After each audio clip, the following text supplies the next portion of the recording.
This question says, given f double prime of x is equal to 6x minus 2, we're also given f prime of negative 3 is equal to 3, and we also have f of negative 3 is equal to negative 4.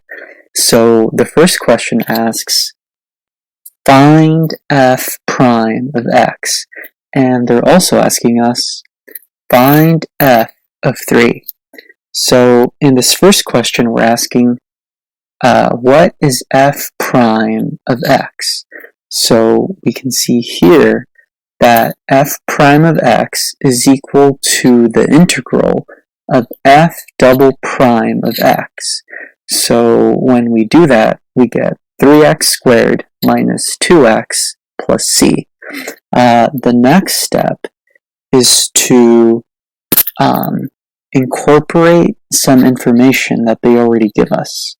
So we can see here that they told us that f prime of negative 3 is equal to 3.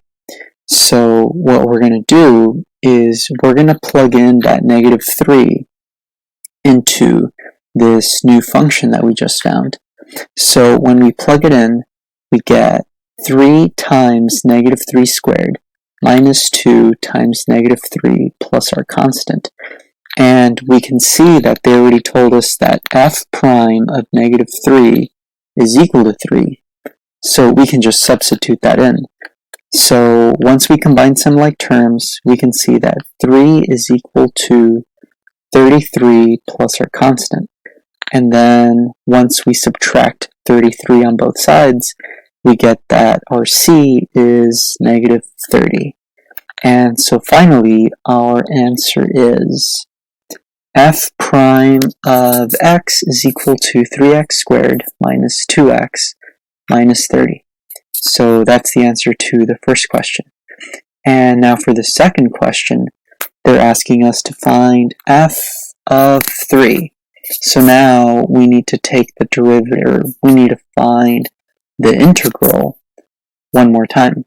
So now we have f of x is equal to the integral of, integral of f prime of x. And so that's equal to x cubed minus x squared minus 30x plus c. And what we're going to do now is similar to what we did before.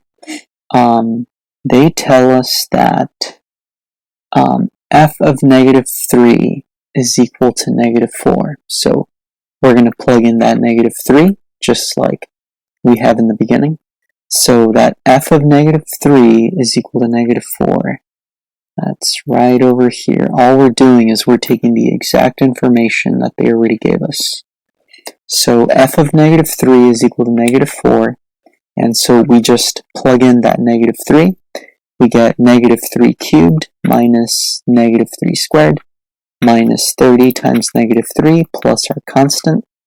And we end up with negative 4 is equal to 54 plus our constant.